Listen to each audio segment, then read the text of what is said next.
Welcome to the Financial Advisor Success Podcast, where you go behind the scenes with financial planner, speaker, and consultant Michael Kitces to hear stories of how leading financial advisors navigated the inevitable challenges that arise on the path to success, and get insight from leading industry consultants about how to break through to the next level in your advisory business. And now here's your host, Michael Kitces. Welcome, everyone.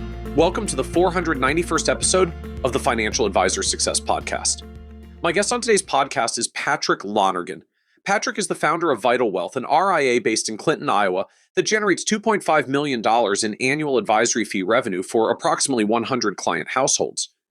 What's unique about Patrick, though, is how his firm is able to charge its business owner clients annual consulting fees north of $70,000 by offering tax planning strategies that frequently save them hundreds of thousands of dollars. In this episode, we talk in depth about how Patrick is able to offer his clients significant hard dollar tax savings by first taking advantage of what he calls level 1 administrative and bookkeeping opportunities, such as maximizing the QBI deduction or choosing an optimal business structure, how Patrick then moves on to level 2 opportunities where some investment is required on the part of the client, for example, defined contribution and defined benefit retirement savings plans, and how Patrick also considers level 3 strategies that combine sections of the tax code to create tax efficiencies, for instance, by compliantly setting up a micro-captive insurance company. We also talk about how the tax saving strategies Patrick puts to use are particularly valuable for entrepreneurs who can reinvest in their business, potentially generating profits that exceed any deferred tax burden, how Patrick assesses tax planning opportunities with an eye towards cash flow management for his clients to ensure both their personal and business spending needs are still being met, and how Patrick's clients have become prolific sources of referrals given their ability to easily explain the hard dollar value his firm offers to fellow entrepreneurs. And be certain to listen to the end, where Patrick shares how he transitioned from being an entrepreneur himself in the real estate business to entering the financial advice industry in the insurance channel to eventually going independent and starting his own RIA, how Patrick has handled transitioning legacy clients who live in his small town but who aren't good fits for his current service offering, and how Patrick has found that persistence in showing up every day, even during tough times, has contributed to his success as a business owner. And so with that introduction, I hope you enjoy this episode of the Financial Advisor Success Podcast with Patrick Lonergan. Welcome, Patrick Lonergan, to the Financial Advisor Success Podcast. Michael, thank you so much for having me. It's really, I'm excited to be here. The Advisor Success Podcast has meant so much to me in my career. I'm now excited to talk to you for today's episode in delving into some of those issues. And to me, are just what are a really interesting evolution I'm finding that's happening in how the advisory business is showing up to business owners, to entrepreneurs, right? That subset of folks who have most of their net worth tied up in a business. And I think particularly the entrepreneurial types who have a tendency to like keep the dollars tied up in the business. Like, it's growing well, I want to put my money back in the business. It's returning well, to the point that they become a really challenging fit to the traditional advisory firm because there's just very limited investment assets, often a lot of complexity outside of the portfolio that they may want a financial planning advice on, but it's hard to have a small portfolio toe the line for a lot of financial planning complexity and advice. And even in the financial planning domain, just the advice I find tends to look different, where it's a lot less, can I afford retirement, and a lot more like, I'm writing checks to the IRS for hundreds of thousands or millions of dollars, please help. And so financial planning takes on like a much heavier focus on tax strategy, a much heavier focus on lifting the value of the business than sort of the traditional like retirement planning and lifting the value of the portfolio. And so this phenomenon for business owners of like different expertise, different service models, different value proposition, different fee models that fit with it. And I know you've been actively building at this like intersection of business owners and tax planning and new fee models and new value propositions. So I'm excited today to get to talk about like how have you shaped this for business owner clients? What are you doing? What are you building? How does it start scaling up as you serve more and more business owners? Yeah, it's interesting because we figured out pretty quickly that it's really hard to serve the entrepreneur with we'll call it the traditional AUM model, or trying to sell product, whether that's life insurance or annuities or something along those lines. Yep, So much of what it's they need just doesn't buy, fit. sell agreement or bust was kind of my prospects in the insurance days. Yes. Yep. Or maybe some large estate planning, opportunities. But yeah, it was somewhat challenging to try to figure that out just from a traditional financial product point of view. And then we got a little bit into financial advisory fees, some planning there, but even that was had some challenges around it. And so we started looking for just different ways to serve the entrepreneur, and we figured out there are lots of different ways they're looking for help. And when we started thinking about that, we're like, I think we can charge a consulting fee more or less for this type of work. So, and so why entrepreneur? Like, why business owners in the first place as the folks you wanted to go after? yeah, I think the reason being was I was an entrepreneur. Read a book called Rich Dad Poor Dad that really changed my view on just kind of the path. The go to school, get a good job. You'll be in good shape to maybe consider this entrepreneur route. And so we really started looking at real estate. My dad owned some real estate growing up, and I remember the passive income idea, and I'm like, okay, yeah, this makes sense. This was early 2000s. The market it was kind of hard not to make money in the real estate world. I wasn't an agent. We were or a broker. I was just trying to make money in real estate any way I could, whether that was buy and hold or flipping a property, or we were just doing all of it, and it was working. We were making some money. I was making some money, and then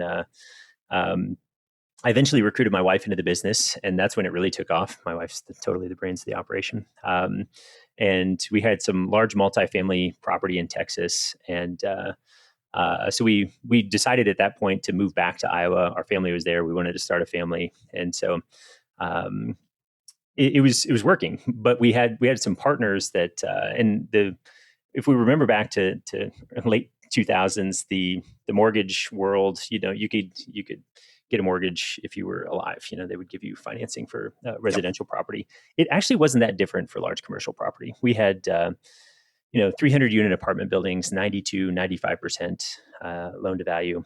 And leverage is great, but it cuts both ways. The nice thing is we own this property in Houston, Texas. And if we remember late 2000s, oil was at the pump, gas at the pump was about $4 a gallon. Like, oil was doing well. Houston was an oil city. It was like, okay, this is good. The rest of the nation was kind of falling apart. And our partner, the great thing about our financing is it was non-recourse, which is great. But our partner had property. He had industrial and commercial property all over the United States, and it was cross-collateralized. And so one day we basically got a phone call that said, "Hey, these non-performing assets, we see these performing assets. We're just gonna take all of these." And so the good news is we made a lot of money in a pretty short period of time. So the lenders foreclosed on your jointly owned performing property to cover down for his other non-performing ones. Yep. And so it was a little bit of a scary time, but I think in general, we were in our late 20s. We were sitting well, like really well financially, and we're like, okay, we can come up with plan B. And so my job on the real estate side was to go find the deal, raise the money, and then my wife was the operator. She ran the management company, and so there wasn't many deals to be had, and there wasn't many people that wanted to put money into real estate at that point in time. So I was kind of out of a job. And we bought our house from the largest money manager in town. I was on a superintendent search committee with an advisor that worked at New York Life. And so I reached out to both of those guys and I said, I want to learn more about what you're doing. And I'm like, man, okay, this seems interesting. There's kind of a monthly recurring revenue opportunity here. I don't have to take on millions of dollars of debt to do it. Let's lean into this business a little bit. And so I started vetting my opportunities and got started with that advisor that was at New York Life, because I felt like they had the best sort of training ground for me to learn the industry. This is an interesting way of framing it, just like coming from the background you did. A place where I can use my expertise and I don't need to raise millions of dollars of capital. Yeah. I mean, it's so automatic in our world. I feel like just, advisory world's great, hang your shingle, start serving clients. Like, we kind of forget sometimes the, minimal to to nothing capital requirements to launch a firm in our industry. Like that's actually kind of a unique thing. Absolutely. I was looking at, I'm like, I can generate, I can see a path to hundreds of thousands of dollars of recurring revenue, and I don't have to take on millions of dollars of debt to get it. This seems incredible. So yeah, I agree with you. And so that was the entree to the financial advisor world. And sounds like, and you came in through New York Life. That was your entryway to the profession. Yep, it was, and it was interesting, and I appreciated all of the training that New York Life gave me, and I also it was very.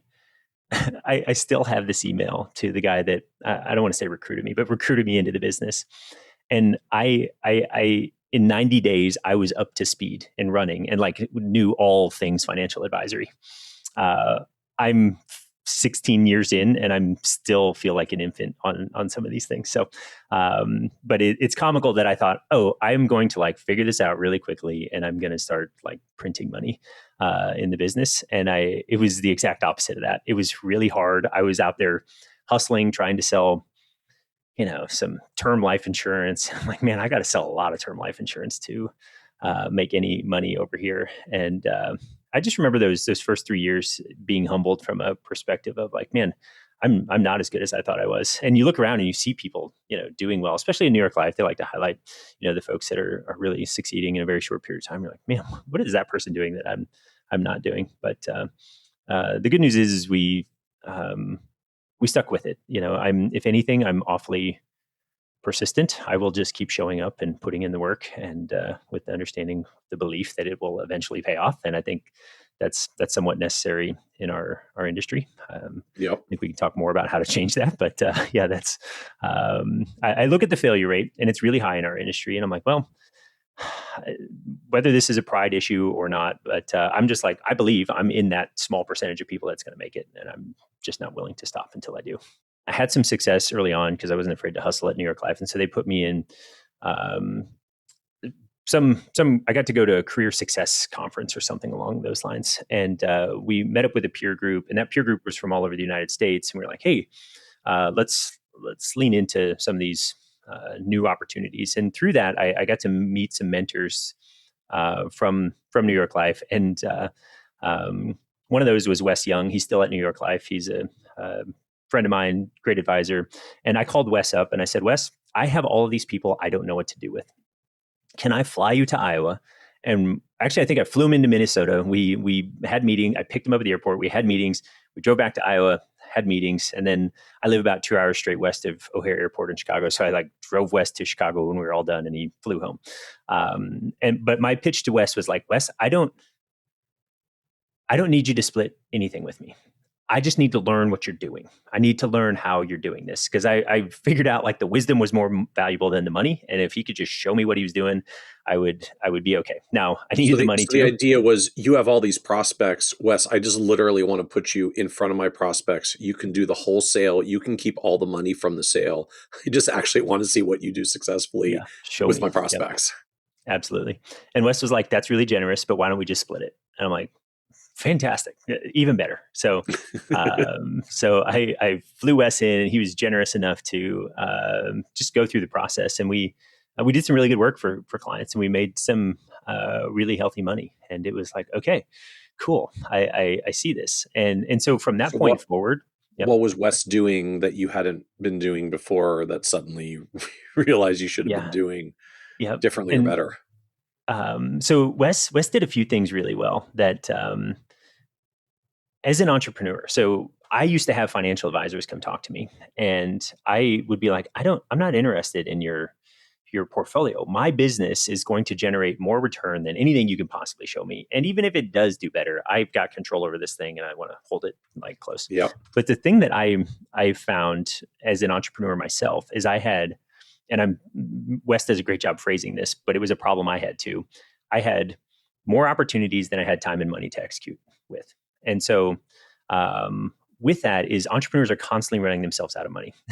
And so Wes did a great job of positioning liquidity as a super important piece of the entrepreneur's life. And if you look at why businesses go out of business, the number one reason is they run out of cash. They just like don't Yep. manage cash flow, and they go out of business. And so he did a great job positioning liquidity as a very important part of the equation. Like, hey, you have this, now you can go do your business better.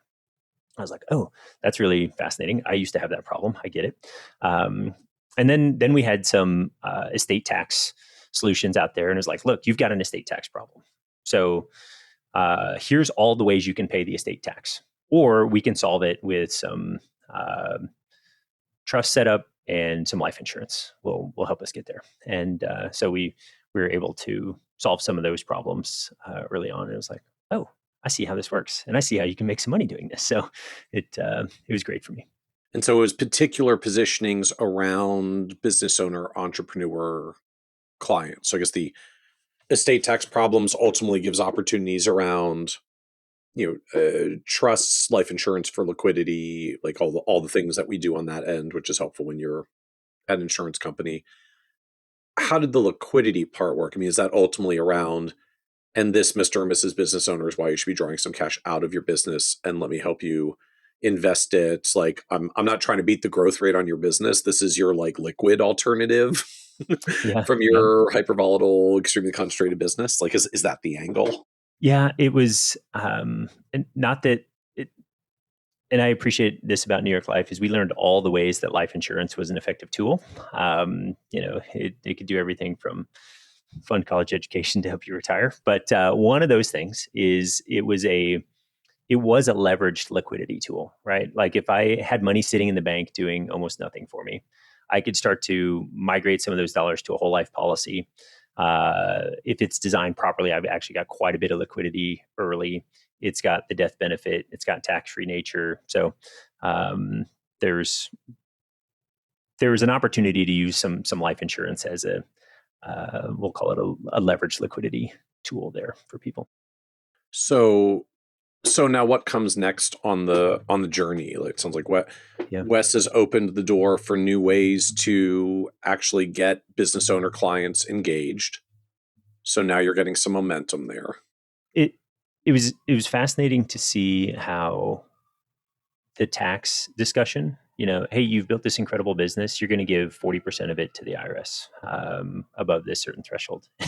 And people's heads were like ready to pop off. They just were like, no way am I giving this much money to the IRS in the form of estate tax. So we started looking for all the angles around tax. And we just continued to seek out mentors and people doing interesting things in the tax space, and which can be a really interesting place to wander into. There's a little bit of Wild West and people doing things. Yep. And you're like, you should stop doing that. And I can't believe anybody actually trusts you with that strategy. But we'll get into that later in the conversation. But we were just constantly looking for people doing unique things. There was some Michael Kitz's blog is incredible. Every time I was searching a topic, I was coming up with it. I'm like, how does Michael write all of these articles? It's amazing. We were Such doing details. a lot of tax strategies in the 2010s too. Yeah. It was really really useful to see what was your take on a lot of these things. And there's just other resources out there. Lineberg Information Services is like got a lot of niche sort of tax, estate planning opportunities out there. Robert Keebler is regularly talking about what's happening with legislation changes and whatnot. And so like that was a resource. And there's just a number of things that we were leaning into that we were just trying to learn how to serve the entrepreneur and find opportunities to bring that tax bill down. And that started to pay dividends. How so? I mean, like how are you monetizing that? Because again, like I know how you monetize insurance for estate liquidity. I can visualize like start pulling some cash and saving it outside your business will be liquidity for inside. How do you monetize tax strategies? Yeah. So the interesting thing about the marketplace right now is there's not many people doing tax strategy. There might be some CPAs that will say they will do it, but at the end of the day, the CPA business model, and we love CPAs. So this is not a knock against CPAs. they're a high volume business. Right. Um, their job is compliance. Like, let's make sure everything you did gets recorded correctly on the tax return. Let's make sure we get the right numbers in the right boxes.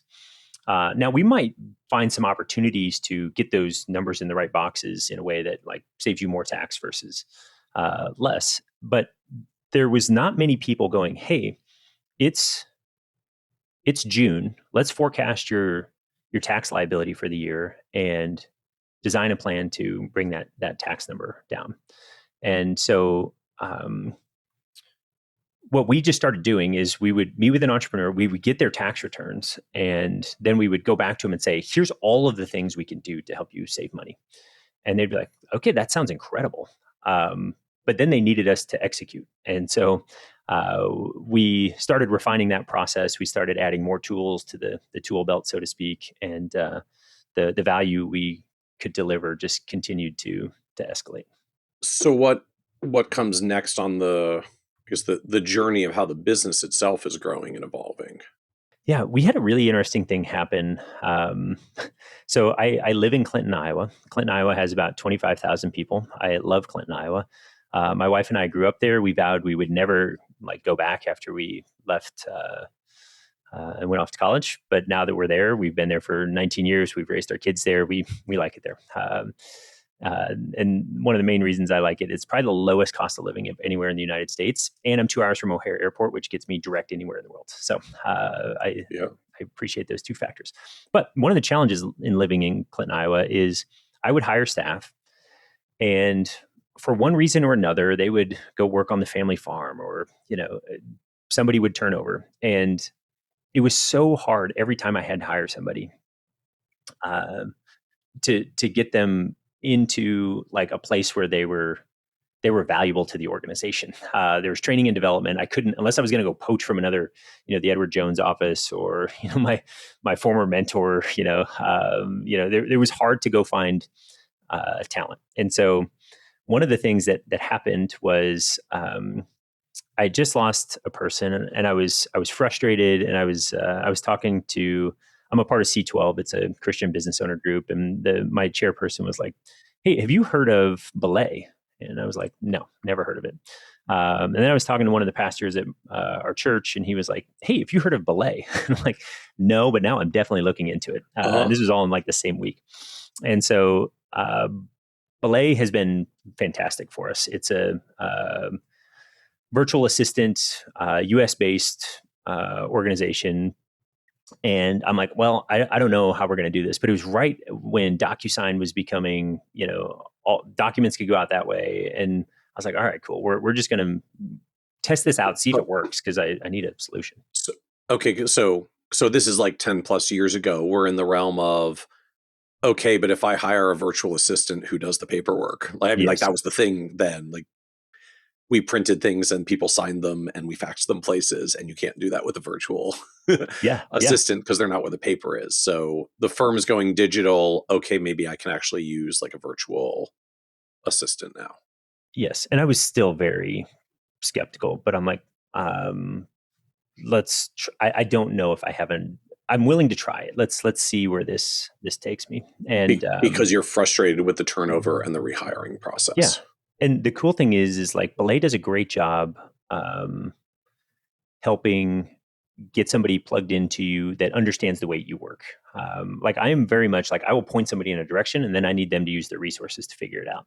I think about the Colby assessment, and I figured out early. My first hire was a high fact finder. I'm really high on the quick start. A high fact finder needs every detail before they can take the first step. That was not good for us. Like I was like, I don't know what's next. I just need you to go figure this thing out. And so, so with that in mind, Belay got me plugged in with somebody that could just handle that. And they also had 10 years of experience at Mass Mutual. So they knew how to fill out an application. They, had it. Yeah. So it worked out really, really well for me. So they were actually able to source someone that had the industry experience part, and just fit you for work style and the business model and all the rest that it takes to get someone on board part time. Yep. And so I started off with, I believe, 10 hours a week with this person, and I was like, this is working. This is really nice. They're helping me clean out my email. They're able to do all the documents. Like they're good. And then yeah. Sorry, just I'm wondering like quickly, what did that cost you at the time, and where was your revenue? Like how much of a dent or non-dent was this financially Yeah. trying to get someone in? Yeah. Belay, I believe at the time charged $30 an hour, and I believe the person got about half of that. It's like a 1099 contractor. I mean, this is costing you $300 a week. Right. Yeah. Not Kind a of ton scale. of money. Yep. And it was an easy test because I could. I don't believe at that time there was any long-term commitment, and if this person didn't work out, they would get me plugged in with somebody else that was a better fit. But an interesting thing, about 2 months into my relationship with Belay, I had a friend that was turning 50, and his wife surprised him with a shark diving trip off the coast of Mexico. We were 20 hours out to sea, and my wife was like, "Yeah, my husband would be down for that. That sounds incredible." So she booked me on the trip, but I was 20 hours out to sea. I was not able to be contacted. So I have my one brand new virtual employee, and I'm like, or virtual assistant, 1099. I'm like, okay, here's all your list of resources. You can't call me. Good luck. And she nailed it. She did a fantastic job. And I was like, okay, this is going to work. This is good. Wow. Yeah. So it was really good. I got back, and then at the time, we worked together for a few more months, and then Belay had I think they've moved away from this, but they had a buyout. Like I could buy my assistant out of the contract. And I was like, totally. Like I just look at this as like a hiring fee. This is great. Belay's models changed. They're like, no, we don't let people like be bought out of our agreements because we're a recurring revenue model. But I'm going to guess because it was working too well, and they were yeah, they were having like, too many buyouts. Yes, totally. And they're like, that's not what we're here for. So, but it worked great. And, she worked for me for a number of years. But the interesting thing that happened was we started getting referrals from people all over the United States. And this was also like right at the infancy of like go-to video meetings. I could screen share. Yep. And so like there was a vision where we could be a virtual firm. And so that I still had the majority of my clients locally, but we started getting referrals from people that were like, hey, can you help my cousin out in Colorado? I'm like, yeah, sure. My brother in New York. Yeah, let's do it. So because I want to keep the context here, like you started in the 2000s, we're into the 2010s now. Mm-hmm. Like you're in a small town in Iowa, building in the local community. Like that was the deal. You've got local clients in your local town that you're building your relationships in. Like virtual distant clients was not a thing. Right. Yeah, it was hard. And I still had connections up in the Twin Cities, so I was like, okay, I would drive up there. We'd do some meetings over the phone or what have you. But technology was starting to open the door to expanding our user base, and this was also allowing me to. I also remember you saying you were on a panel with other advisors, and you were very niche in I can't remember how you described yourself, but you were like, I serve this particular person. Oh, and yes. I was like, and then afterwards, 3 or 4 people came up and talked to you, but when everybody else is like, oh, I just serve everybody. Anybody needs help, like do that for me, and that's kind of how we started at New York Life. And I needed to, right? I just needed to find a way to generate revenue to keep the lights on. But then I started thinking like, okay, we can really start to get specific in who we serve. Because if I'm relying on Clinton, Iowa, we're in trouble for the entrepreneur, right? Like we're a very blue collar area. There's some people that do really well. We've got some of the richest farm ground in the nation right around us. But if I want to grow this thought of like serving the entrepreneur from a tax and liquidity and all the things they have going on in their lives, like I'm going to have to branch out. So that's interesting for me. So for you, as you're like late 20, I guess we're like mid to late 20 teens now. Mm-hmm. So you're getting good at entrepreneurs, but you are geographically constrained by how many there are in Clinton, given its depth of blue collar workers for the population that's there. But all of a sudden, virtual is becoming possible. I got a virtual team member. It went great. I'm doing more go-to-meetings with clients virtually. It's going well. And if I can do things more virtually with clients, I can go deeper into entrepreneurs because I don't have to worry about whether there's enough of them in Clinton. Mm-hmm. Is that the journey? Is that the Yep. logic chain here? It is. And then because it worked well the first time, hiring an assistant, and I believe I got this resource from you as well. We leveraged Simply Paraplanner to help us find the next advisor. And this was somebody that had the CFP. It worked at a large firm. They were looking for a remote position. And so we started interviewing through Simply Paraplanner and found somebody in Dallas, Texas that was an advisor. And we're like, all right, great. This frees me up a little bit from some of the advising to go do more business development and, like, I'll say, grow the firm. But I think one thing I'd like to highlight through all of these issues is it was really hard growing the firm. I remember my first hire. I'm like, how am I going to afford to pay this person? And the good news was, I just believed that if I'm doing tasks 1 through 5, and 1 is opening the mail, okay, it's like the simplest, easiest task, anybody can do it, and 5 is only the things that Pat can do, some sort of creative, super cool financial advisory planning. I was like, I need to get rid of all the 2s and 3s and spend my time on 3, 4s, and 5s. And so, or 1s and 2s, and I'll spend my time at the top of that list. So I was like, okay, I believe that's going to work. So I'm going to hire somebody, and then I'm going to be really intentional on the time that I'm spending up there. And so I just kept that mindset sort of going, like, okay, we're going to keep hiring. But every single time, the first time you hire somebody for $30,000 or $50,000, oh my gosh, how am I going to pay this?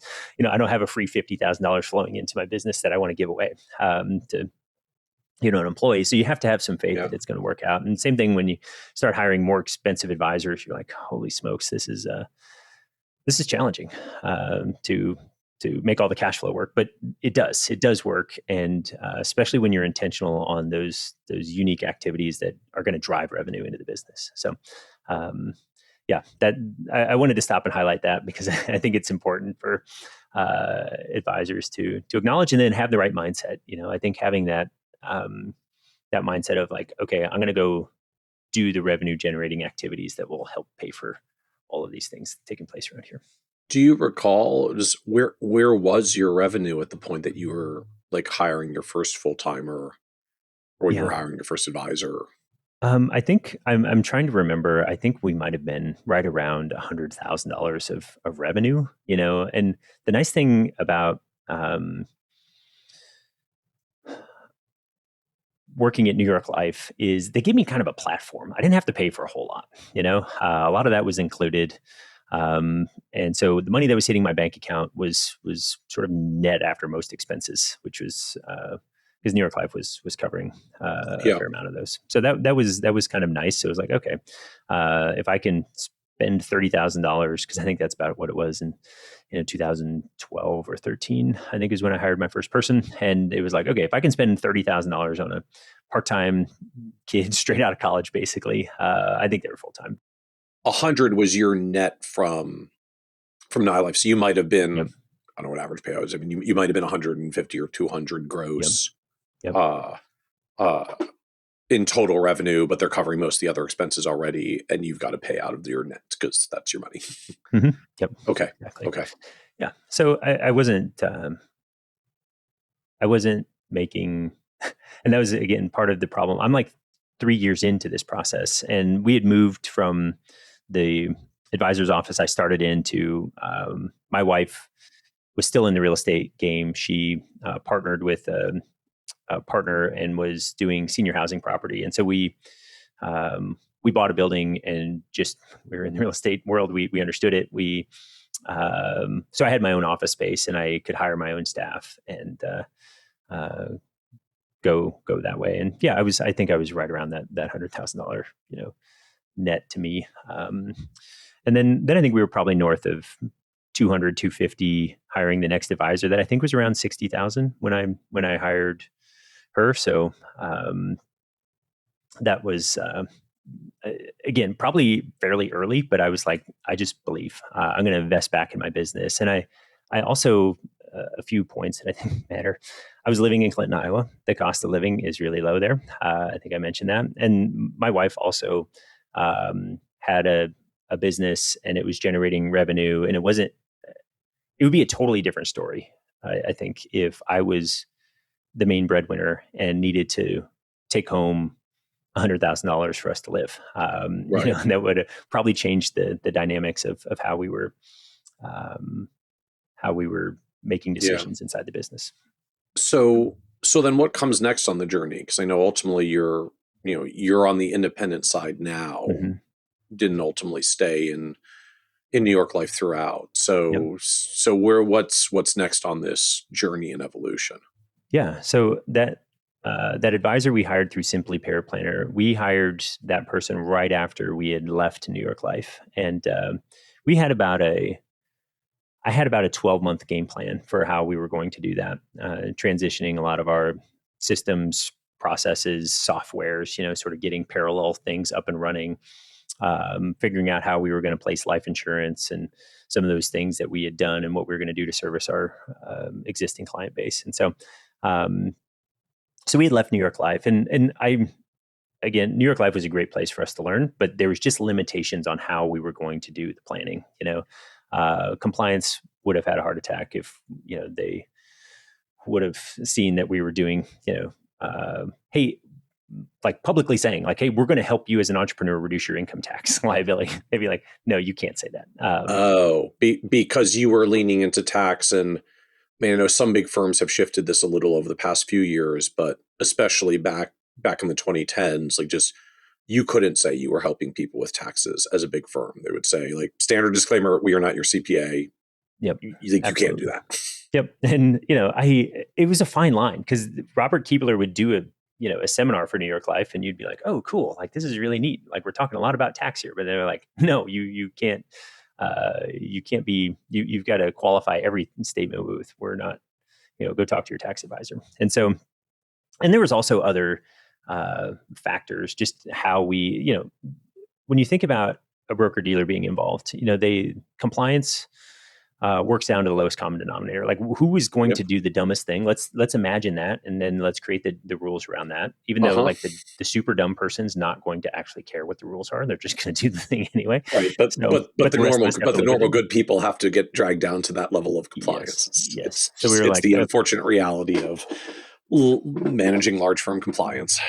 Yep. So we were like, let's get rid of our broker dealer. Let's be a fee-only RIA firm, and then we had a consulting firm on top of that. So we could charge consulting fees that would allow us to do projects for entrepreneurs, create tax strategy, do estate planning, help with liquidity, all of those different things. And then if they had investment dollars, we could do that as well over in the RIA. So we had separate entities that we set up for that. So I'm intrigued there for a moment. So help me understand more. So is this like sister companies? A owns B, B owns A. Like what's the structure here? Yeah. So I own. So right now we have 3 different entities. The first one is Vital Wealth. That was before Vital Wealth. It was called the Lonergan Group. And when I was at New York Life, I was doing DBAs, the Lonergan Group. And so when I left, I just started an LLC as the Lonergan Group, and that became like the main operating entity. Okay. And then from there, we had Vital LLC, which is the consulting entity. And then we started Vital Capital, which is the RIA. And one of the main reasons, I know so many advisors that do it all in one entity. And that's fine. I don't think there's necessarily a problem with that. From my point of view, when I started looking at it, I'm like, okay, if we are giving advice, helping clients with tax strategy, and let's say the IRS comes and says, hey, we no longer like this. We're going to change it. we're going to go back retroactively and adjust some of these things. And we've even seen some of that in conservation easements. And as a disclaimer, we've done 0 conservation easements for our clients. But we've seen the IRS come back and sort of unwind some of that work that was done because there was problems with it. And so we're like, okay, if there becomes a problem, it might be a big problem. And I like the RIA model, the recurring revenue that comes out of there. I don't want anything to potentially impact that. So let's segregate out the tax strategy and consulting piece to kind of its own entity. There'll be different agreements, and if it somehow blows up, it's not going to do something right. to the goose that lays the golden eggs. So unfortunately, from an asset protection perspective, in the grand scheme, if my consulting entity gets sued, I just stop taking consulting agreements and the revenue kind of winds down. There's not a lot else to collect against. If I get a liability against my RIA entity, I'm not shutting down my recurring revenue clients. And unfortunately, recurring revenue and profits is like pretty easy to go after for creditors. Yep, exactly. So this was risk segregation. So are Vital LLC and Vital Capital both owned by Vital Wealth? Like they're subsidiaries under, and Wealth is like the operating holdco? Nope, they are all owned by me, and I would say there's management services agreements between all the revenue flows into those entities, and then Vital Wealth sort of provides the services. So the staffings at the Vital Wealth and the revenues at the subsidiaries. So why that level of splitting? I mean, I get LLC and capital to separate the RIA from the consulting business. Why the third entity and the cross services agreements?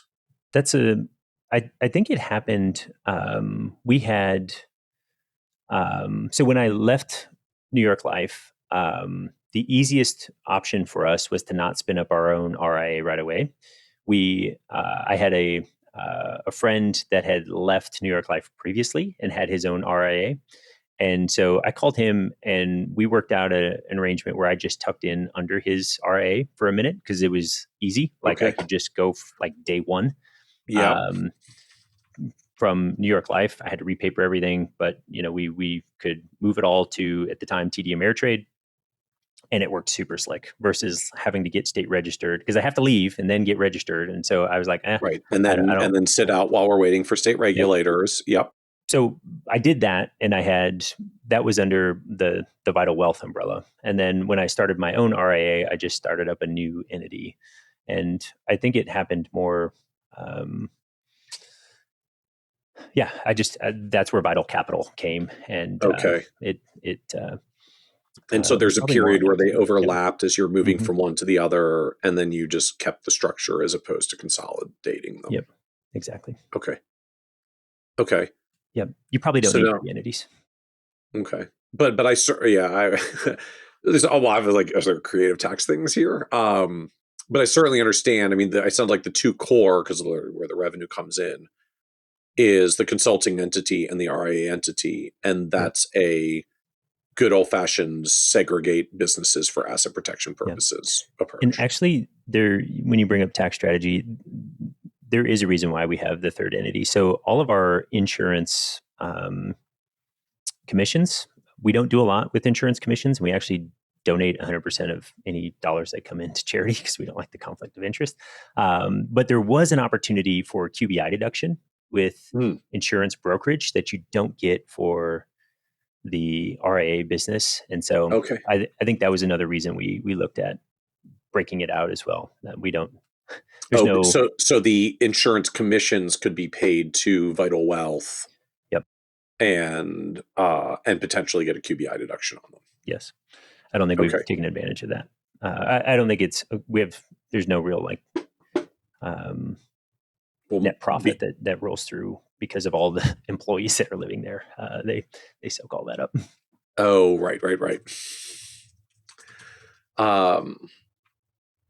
So now as you launch into RIA world, so what was the vision? What was the business model? I mean, it sounds like you're leaning further into tax at this point. And so being able to focus there and consult around it is one of the benefits of going on your own and having multiple entity structures. So what's the business? What's the vision at this point?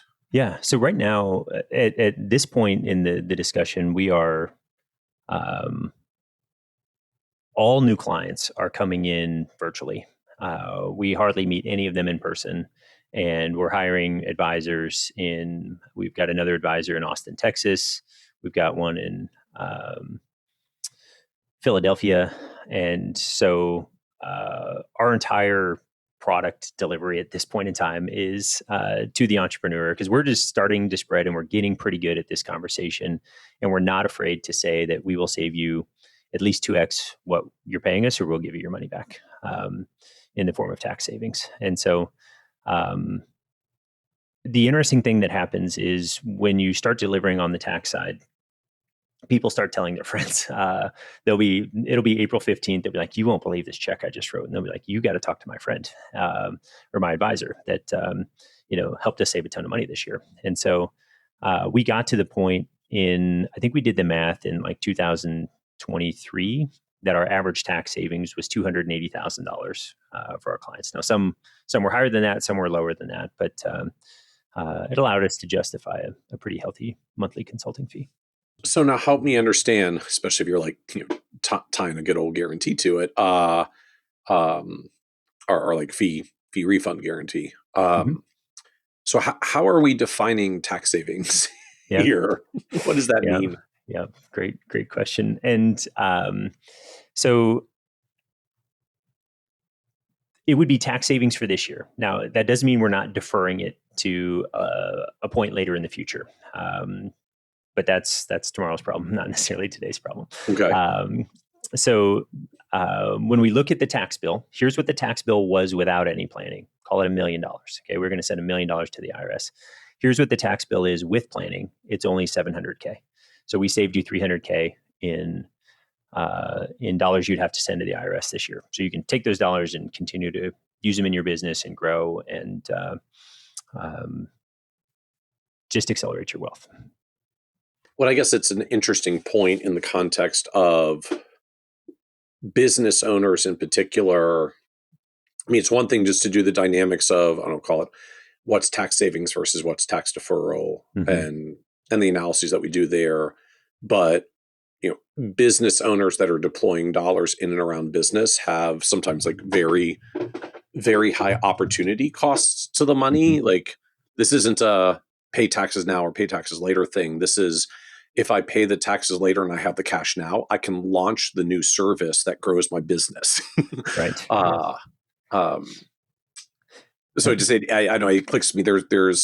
There's something unique about your clientele that tax, the immediate cash flow of tax deferral just shows up differently for them than the sort of pure, well, you're going to pay Uncle Sam someday. Do you want to pay now or in the future? We can look at current rates versus future rates and figure out what the timing is, and which one produces the lower aggregate tax bill. I mean, all that's still true, but it just feels different when you've got business owners that have like very immediate opportunity cost deployment plans for the cash. Yep. Because if we think about the Forbes list, the people that are on the Forbes list are business owners and real estate people, right? And so if you've got a company that you can invest in that will allow you, we've had some clients this year with exits that they're trading at 10 to 12 times EBITDA, and so if like you can make some investments that puts another $100,000 to the bottom line, that's worth $1 million in enterprise value. And if you've got an exit coming up, those dollars that we're not paying in tax today, like, help that. And so I think that's a key factor, something we can highlight to people. And I'd also like to just slow down for a second. And we started the conversation at New York Life, and now we're saving people $280,000, probably more, this year. And I think one thing that is worth acknowledging is, and this is a Wes Young statement, when I was in my first year in the business, that he said to me that just has stuck and is something that I still think about today. And he said, you can't go do 100% of the new thing, like in your business. Like, you'll go broke because you don't know how to do the new thing yet. He was like, do 80% of what you know and 20% of the new. And then eventually the 20% becomes the thing and you just keep adding in a new thing to what you do. And so we've taken that to heart, and we still think about it that way. We're still adding in like, oh, here's a new opportunity that we can bring into the mix, or what if we try this pricing model, or what have you. And so I think I combine that along with the fact that I'm just so persistent. I just won't give up. And I think that's so much of, I don't know if I want to say I have success, but so much of success is just around showing up every day, even when it's hard and you don't feel like it. You combine those two things together, and I think it can produce some favorable results over the long term. So now bring us forward to present. Mm-hmm. I think I'm just trying to understand. So as it stands today, like, what do you do? Who do you serve? What do you charge? Mm-hmm. Yeah. Like give us now an understanding of the businesses that exist today. Yeah. So our ideal client has a net income north of $2 million. Like, we can really move the needle for somebody there. And I'm going to give a breakdown of how those dollars generally work for somebody in that category. Okay. So interestingly, we found that the entrepreneur, now this might be a little different if they live in like South Beach, but almost anywhere else in the nation, they spend about $30,000 a month and live a pretty comfortable lifestyle. Okay. So their lifestyle spends $30K a month. Their tax bills probably close to, depending on what state they live in, $600,000 or $700,000. And then they save the rest. So they're saving about $1 million, paying about $700 to the IRS, and spending about 350K, 360. So when we think about that, it's like, okay, that allows us, that $1 million of free cash flow allows us to invest in, I'll say, tax strategies that drive down that tax liability and puts more liquidity back in their pockets. So like, that's the ideal client. What our process looks like is everybody that comes into us comes into the consulting side. Right now, and this number is migrated up over time, but we charge $10,000 for what we call the roadmap. And we have 4 areas of planning we work on. It starts with cash flow. Then once we understand the cash flow, it moves to tax. Once we don't send money to the IRS, then we can go invest those dollars. And then the final piece is protection. Let's just make sure our like P&C, general liability coverages are in place, our asset protection with entity structures in place. So we got those 4 areas of planning, and there's levels to all of that we can dig into if we want to. But it all starts, the roadmap starts with cash flow and tax. And so we get very dialed into the client's cash flow, how much they spend on lifestyle, how much they are sending to the IRS, and then what's their sort of free cash flow that they've got available. Then we can start to design a tax strategy.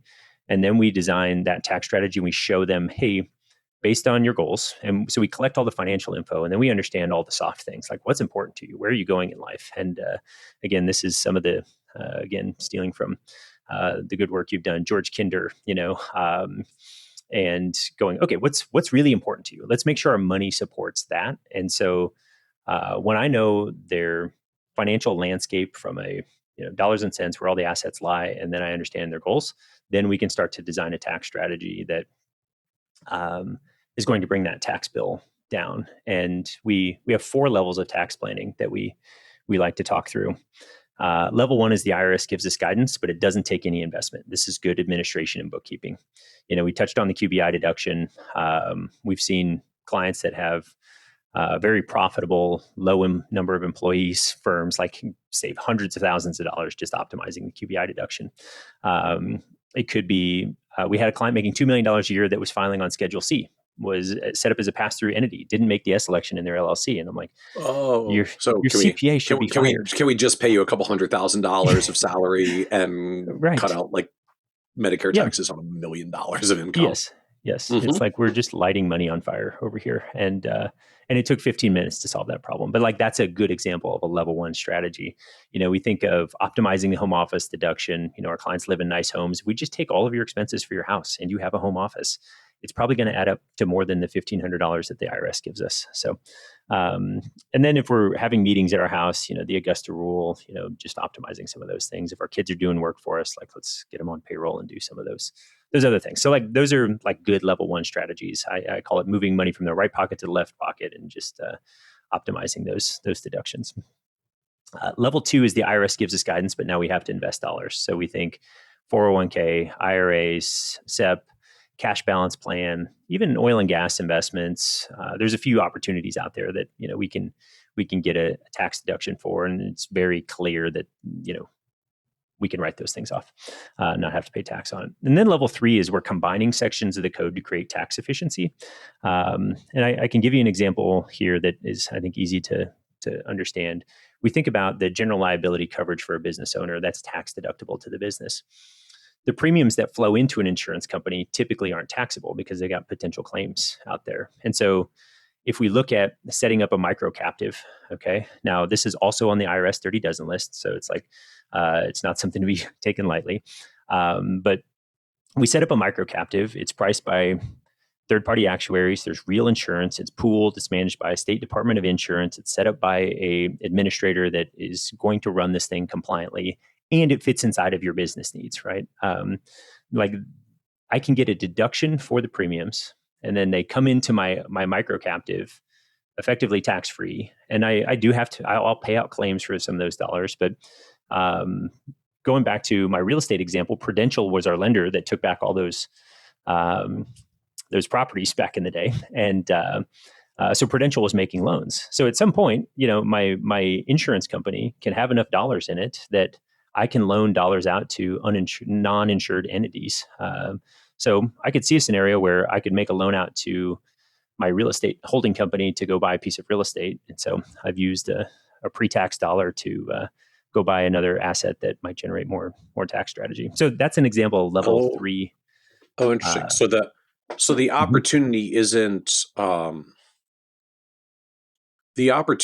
like getting deductions on your insurance because your liability insurance already is a deductible business expense. It's not navigating a sort of like the income on the micro captive side because you may or may not have a lot depending on what you have in claims and the dollars that you have to hold for claims. The opportunity is, but your cumulative premiums until paid as claims are essentially reserves in your micro captive, and you can potentially use the reserves at some point. You can reloan those back out and have access to capital at, I'm presuming you still have to charge some commercial interest rate, but you can make it a relatively favorable one as long as it's not unduly out of line. Right. And you're paying it back to yourself. And I can go invest in a traditional stock and bond allocation as well with my my excess proceeds. So yeah, it is a wealth building opportunity. Now we like to be really mindful of the administrative burden. Like it's just like a tax. So if I'm going to spend the same amount of money administering a tax strategy as I am paying the tax, just pay the tax because now I don't have all these strings attached to my money. But yeah, and there's complexity that also is a tax that we have to be mindful of in these scenarios. So, but that's an example of a level 3 strategy that works. So, out of sheer curiosity, how I don't know, like how big do premiums have to be for that to actually math given the administrative burden? If you don't have at least 300,000 in premium, it probably doesn't work.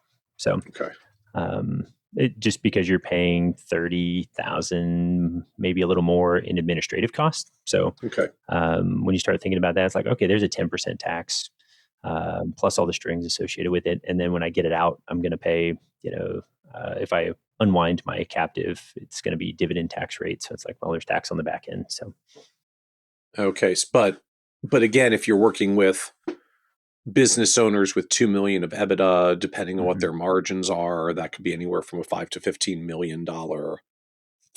million revenue business. And so you're getting up to business sizes where they could have a decent amount of liability insurance, I guess, at least if they're in a high liability area. Your generic commercial general liability isn't going to add up to $300K at that size. But I guess if you got some more specialized exposures, you can start getting up in premiums. Yeah, we've got some clients that are in a aluminum cladding business. They're putting facades on buildings, and it's like, okay, things start going wrong with that. Like those claims can be very expensive, and so again, all priced by third-party actuaries, and hard to get some of these coverages in the marketplace. And so, yeah, there's real opportunities out there. If you own a trucking company, you got all sorts of liability. It's like you can place some of the captive, coverages to stack on top of what you currently have commercially available. And then the fourth thing I want to touch on is level 4 tax strategy. And level 4 tax strategy is tax fraud. And the reason we bring it up is there's all these things out there in the world that are positioned as legitimate that are very problematic. And we see them all the time when we operate in this space. And I can even take a good level 1 strategy. Let's use my kids on payroll, for example. Like I've got 3 daughters. The 2 youngest ones clean the office building. The oldest one, she's 18. She helps me pay some bills. She does some bookkeeping, that type of thing. If I'm paying my kids and they're not doing any actual work, like that's fraud. I shouldn't be doing it. I'm getting a tax deduction for not real work. So like I can take a good level 1 strategy and abuse it. I can also take a level 3 strategy. The reason the captive insurance companies are on the Dirty Dozen list is because people have, set up an offshore captive and then they are using it like their personal piggy bank, personal checkbook. They're putting in a pool, they're buying a boat. It's like, no, that is not it. Don't do that. And then we see these, they almost seem comical strategies that come across our plate. And these are real examples. We've seen a 5-to-1 leverage on cantaloupe seeds. You put $100,000 in, you get a $500,000 deduction. It's donated to charity. We haven't dug deep into it because I'm like, I don't need to know anymore. Volcanic ash. We've seen some of the. Do you invest in the volcanic ash, or so I think most of these have a charitable component. If we look back to the conservation easements that kind of blew up spectacularly, there was this piece of like, oh, we're going to buy this land, and the syndication part is why it sort of blew up. Everybody was in cahoots. Everybody was getting paid. The values were not.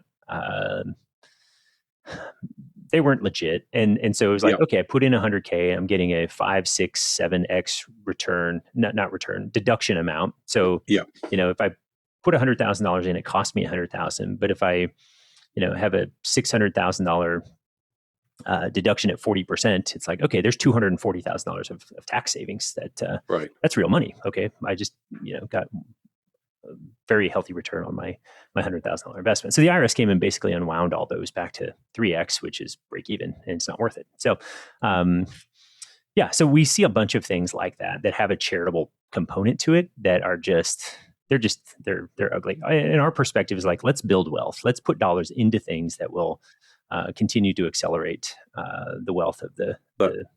That's why you so directly articulate like level 1 versus level 2. Level 1, let's claim the deductions under the code. Level 2, like, no, we're actually directing dollars, but we're directing dollars that have some combo of tax benefits and investment growth wealth building. Yep, exactly. And then, so we to go back, we now have the roadmap complete. We understand the cash flow. We've created a tax strategy using level 1, 2, 3 tactics, and then we show the client what the outcome of that is. Here's what you're paying with no planning. Here's what you would pay with planning. And do you want us to execute on that? And then we have a 12-month engagement, and they can pay $6K a month effectively is the rate up front. So it'd be $72,000, where they can pay us $7,500 a month if they don't want to pay it all up front over the next 12 months to help execute on those. And then we also make it a requirement. They've got to start moving some of the dollars to our firm as well as assets under management. And we will offset that fee with those AUM dollars. But we just find it really, really hard to go out into, their advisor at Wells Fargo or something and be like, hey, we're gonna do this thing with this $1 million. They're like, no, we're not. That's a terrible idea. You shouldn't do that. And they're just like, you're not going to play in our sandbox, which I totally understand. But so we just have found, we need to have them moving money to us so we can help execute on the strategy, because the friction is just not worth it. And we've also gotten to the point too where we get done with the roadmap, we show them the solution. They may not like the idea of moving their money, but they really want the solution. And so that's an interesting framing, that we're not trying to move dollars for AUM just or for the sake of, because you're offsetting the planning consulting fees with the AUM fees anyways. It just literally to have more direct implementation access to the dollars to do strategies. Mm-hmm. It's really hard to drive the outcomes if we're not. We've found that we have competing voices, and we have no problem helping vet the strategy and have the client understand it fully. But we've had other advisors just say to our clients, just pay the tax. You've done well. Like, who cares? Just pay the tax. And it's like, our clients like, that's when I knew that, I needed to go move on. So yeah, I'm like, I get the sentiment, and when you're actually writing checks for hundreds of thousands of dollars, it really hurts. So it's a sizable planning fee now at this point of $70,000 a year for planning. I guess, again, with the asterisk, average clients $2+ million of income, we can easily cover this or more in tax savings. So they're not really balking at the fee because you've already, I guess, anchored it to a dollar amount of tax savings that's much higher than the fee you're talking about. Yep. And we also meet with our clients every month, which is not normal. But there's so many.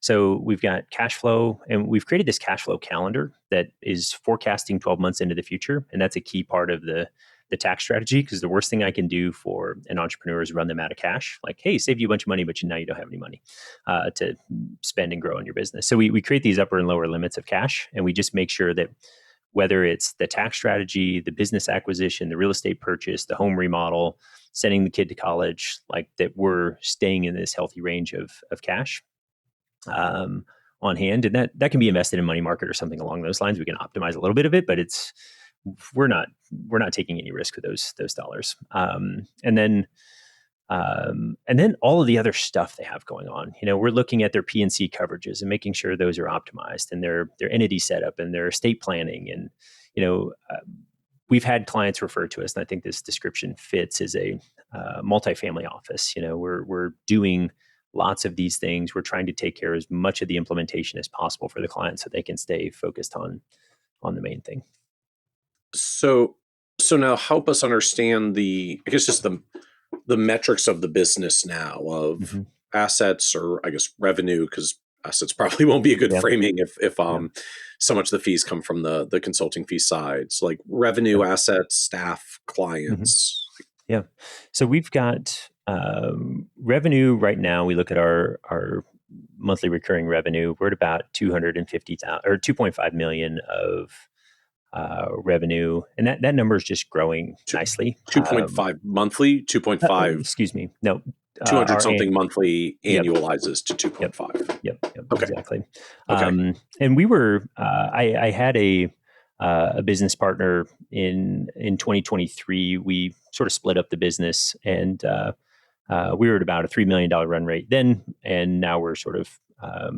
I ended up with probably about $1 million of revenue. He ended up with a little bit more. And then we've been growing back into that sort of that dollar figure. We're getting back to where we were a few years ago. So we've been growing nicely from a revenue point of view. And so right now we've got 2 lead advisors. We've got, and one of those was that advisor I hired, Carrie, back 6 years ago. And she lived in Dallas at the time. She's been along for the ride, and it's been a lot of fun. She's been instrumental in us growing the business. Then we hired another lead advisor, Ryan, who lives in Tampa.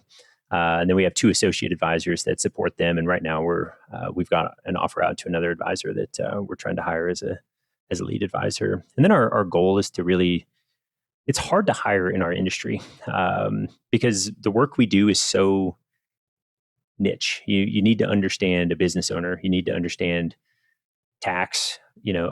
I will ask people in interviews, like, can you tell me what a P&L is? And they have no idea. Profit and loss statement, right? I'm like, if you're working with business owners, that's going to be challenging. Yep.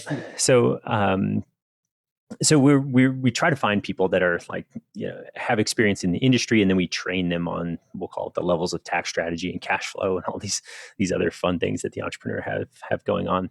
But I think our goal from here on out is like to bring in associate advisors. They can learn underneath a lead advisor, and then they sort of end up in a lead advisor role, and we just keep filling from sort of the bottom up. But so right now we've got 4 other advisors besides myself.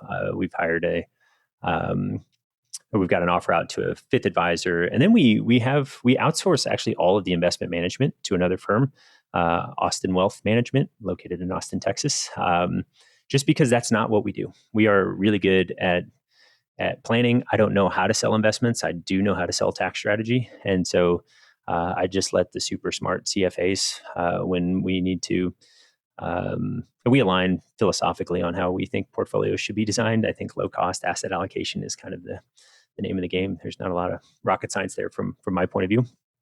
But we outsource that, and then they do a great job supporting us from doing everything from new account paperwork to portfolio design and trading and all of those things. So it kind of allows us to just stay in our lane.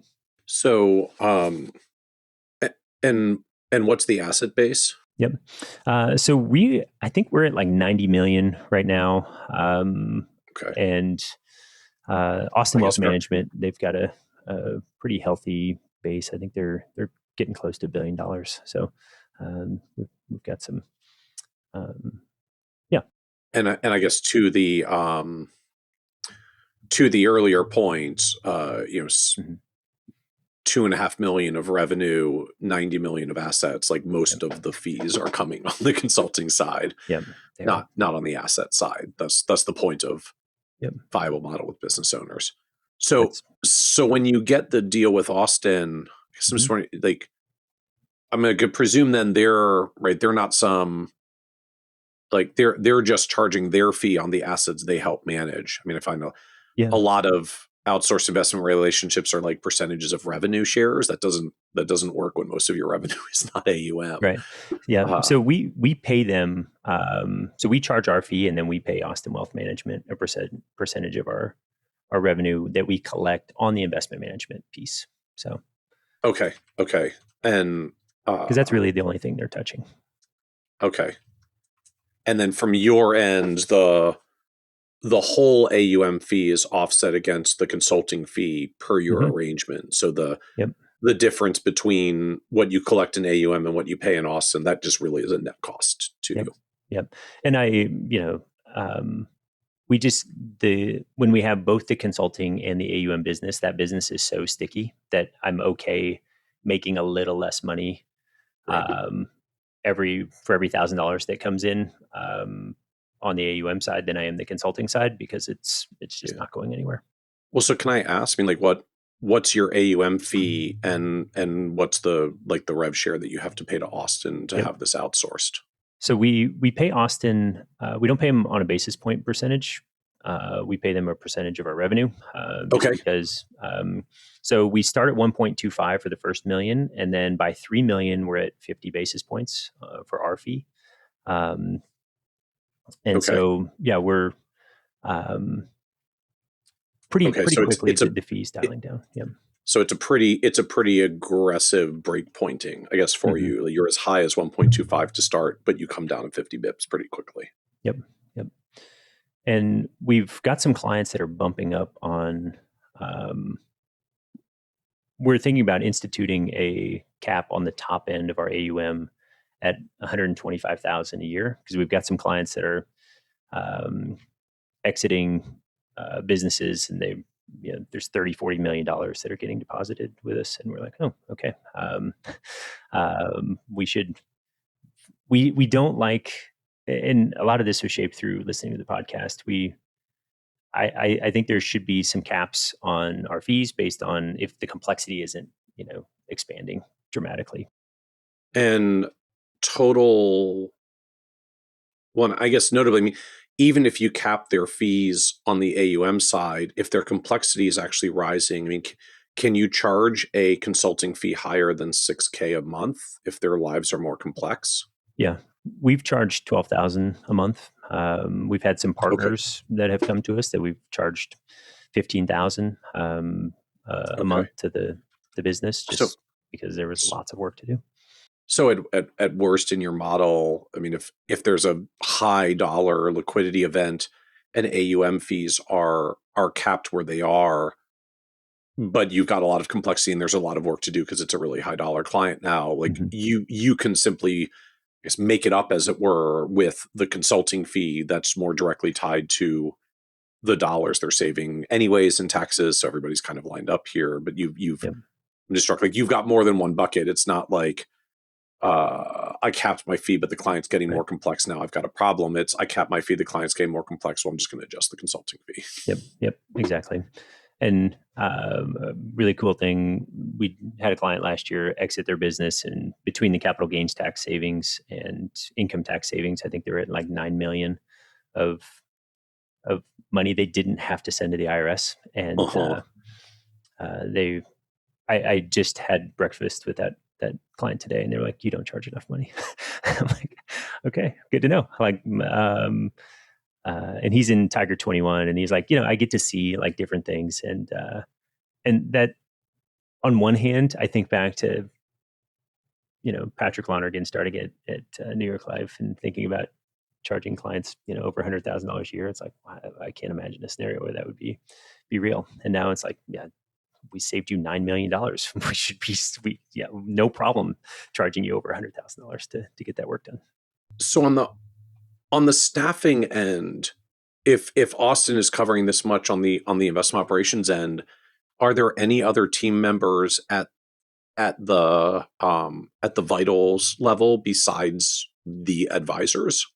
Victoria is my personal assistant, and I Okay. just need a fair amount of adult supervision, and she helps with a lot of that. And so, but yeah, we don't have, I would say, an administrative person that is like filling out new account paperwork and whatnot. Our advisors are handling. And I guess there's just not a lot of operational overhead and paperwork and other stuff to do in the consulting fee world. You have an agreement, you bill them, and the advisors do the work. Yep, that's it's true.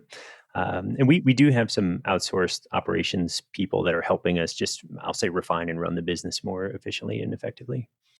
So how do you do that? So right now we're working with Beyond FA, Natalie Bergsma, and Okay. Yep. she's just consulting with us. And Carrie is actually going to be moving more into an operations role, because we're figuring out we need to be. We've got systems and processes, but as the team grows, we need to make sure that we're standardizing those and everybody's following those. And so she's going to be in client relationships. She knows how to run a client relationship really well and deliver value. And so she can help sort of train and develop the team, but she doesn't have her own relationship she's responsible for. And so then how many clients is it? So it sounds like you're in a very like high dollar, limited number, high service level clientele. Yeah. So we think and we're still testing this out as we grow. We think an advisor can handle about 30 clients. Now, an advisor with an associate, we sort of cap out there. And not all of those clients, they'll start out and they may move to a more maintenance mode if they're not as complex. And, we might start to meet quarterly. We've got a few clients that have flipped to, like, they've got a few $1 million of assets under management, and that's all they really need. They've got a cash balance plan, and there's not a whole lot of complexity going on. And so we might meet with them 2 or 3 times a year. And so we're not charging the same consulting fees there. So we think about 30 is the threshold. And so if you're doing anywhere from like 40 to 80, I guess 72,000 annual fee base, maybe a little lower for some simpler clients, higher for complex ones. I mean, you're up in a like $1.5 to $2 million of revenue per advisor team, which is, and that's where we're that math's great. Yep. And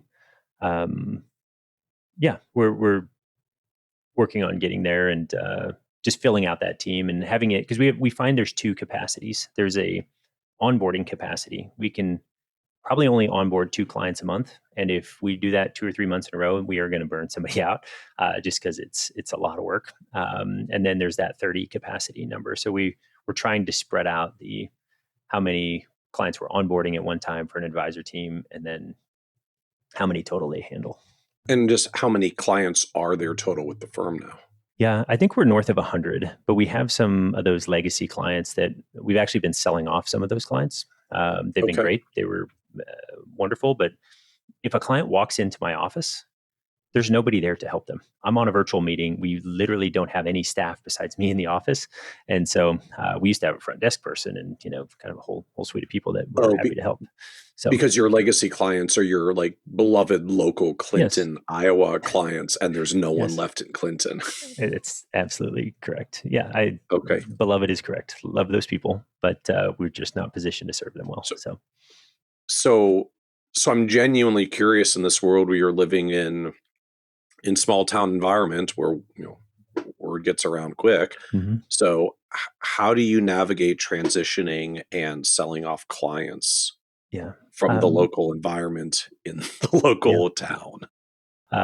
That's good. And I think Carl Richards really helped me with this too.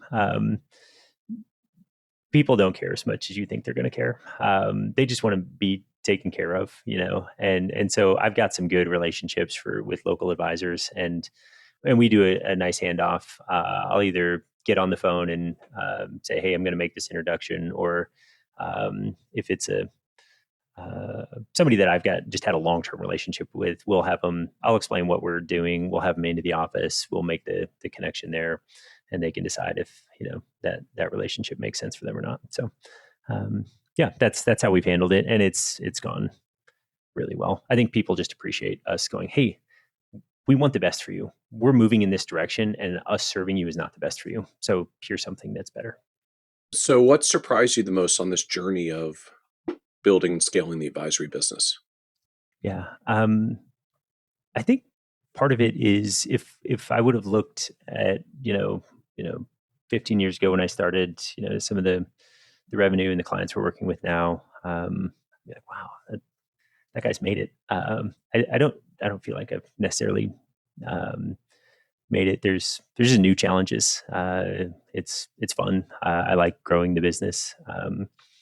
But I think it's somewhat surprising that you see these people that you aspire to, and you sort of get to some of those levels. You're like, wow, okay, this is still a fair amount of work, and it's I enjoy the hustle, but I think there's some expectation that it would be like, oh, we're going to get there and it's going to be easy, and it's not. It's just new opportunities. So yeah, I'm struck by that. So it's the implicit part was when you get to that magic number of revenue clients and you're supposed to have quote unquote made it, that it's supposed to be easier and less work and less time. And that's the part that didn't happen. I mean, you got to the number, but it didn't magically turn into time savings. Right. Yeah. And there's, I do a pretty good job of, when I'm at work, I work, but I do things like I coach track. My daughter's a good high jumper. So, I'm involved in that, and I love that time. And I'm gone by 4:00 most days, and I've got a fantastic team that helps. But the thing, when the type of work we're doing for our clients and the lives they live, like sometimes there's very urgent and very important things, and you can't screw it up. It really, you have to make sure. If you assume something, it can get you into a lot of trouble. So it's like you've got to be dialed in on making sure that we're executing well for people, and that brings a level of challenge. And there's times I sleep well at night, but in general, like the thing that's going to keep me up is like a client problem that I'm like, okay, how are we going to help them solve this and make sure that it's all done well. So what was the low point for you on this journey? Yeah, I think getting started was hard. Again, I think you've pointed me to some of these statistics through the podcast, but like the failure rate of our industry is just really high. And that's frustrating to me because I think there's a lot of great advisors out there that aren't great salespeople, and we miss them as an industry. Yeah. And so like we're trying to change that. It's like, you don't have to sell anything when you work for our firm. Like, please just come be a great advisor. We would love that. And so when I think about when I got started, it was hard, and I went from, making really healthy income to hardly making any income.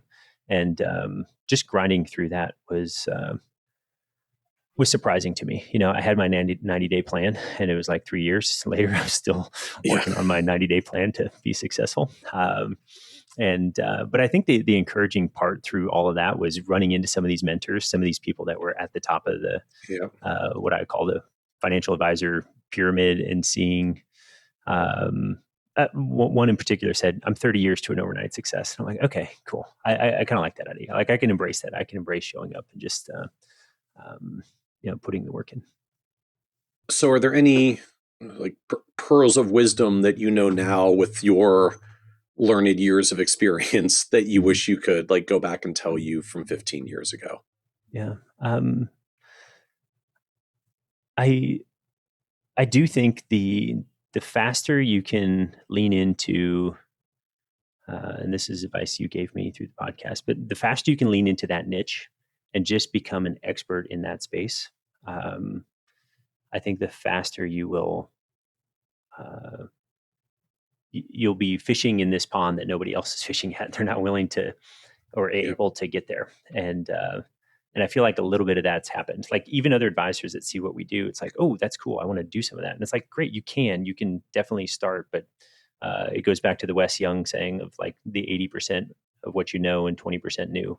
Like, start with 20%, just start doing that new thing and get really good at that new thing. And eventually it becomes what you know. So yeah, I think that's the key, like, be niche. And then